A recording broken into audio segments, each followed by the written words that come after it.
नाज़रीन, लगता ऐसा है कि पंजाब हुकूमत की मुश्किलात अब कम होने को नहीं है बल्कि और बढ़ने को, क्योंकि डॉक्टर जो हैं उन्होंने दमादम मस्त कलंदर कर दिया है और बड़ा ऐलान कर दिया है। पिछले कोई 2 महीने से लाहौर में धरना दिए हुए बैठे डॉक्टरों ने ओपीडीज़ बंद की, एहतजाज किया, लेकिन हुकूमत टस से मस ना आए। और इस मौके पर अब डॉक्टरों ने एक दबंग ऐलान किया है और कहा है कि वो कल बाद नमाज जुम्मा एक ग्रैंड मार्च करेंगे और जो सीएम पंजाब की रिहाइशगाह है मरियम नवाज़ पुष्पा, उसका घेराव करेंगे। इस मौके पर आप देखिए कि किस तरह आज भी डॉक्टर्स ने वहाँ जो घेराव किया, अस्पताल वहाँ बंद किए, ओपीडीज़ का बाइकआउट किया, लेकिन इस मौके पर वहाँ उन्होंने हतम इम्कान कोशिश की कि वहाँ जो मरीज़ हैं वो ना रुलें, उनको किसी किस्म की परेशानी ना हो। लेकिन जो पंजाब हुकूमत है वो अपने जो अंदाज़ है उससे बाज नहीं आ रही और वो डॉक्टरों से मुज़ाकरात करने पर बिल्कुल भी तैयार नहीं है। इस मौके पर डॉक्टर के जो वहाँ सदूर हैं, जो मेन उनकी लीडरशिप है, वो फ्रंट पे आई और दबंग उन्होंने ऐलान किया। क्या उनका कहना था आपको इस वीडियो के आखिर में दिखाने जा रहे हैं। आपसे रिक्वेस्ट है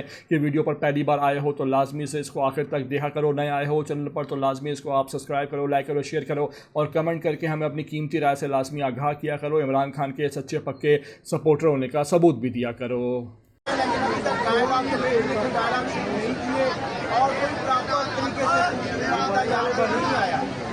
हमने ये फैसला किया है कि कल बरोज जुम्मा पूरे लाहौर को हम शट डाउन करने जा रहे हैं और लाहौर की तमाम मेजर रोड, जिसमें jail road, canal road, Firozpur road और माल रोड, उसको हमारे डॉक्टर्स, नर्सेज, पैरामेडिक्स सुबह 9:30 से 11:30 बजे तक ब्लॉक करेंगे।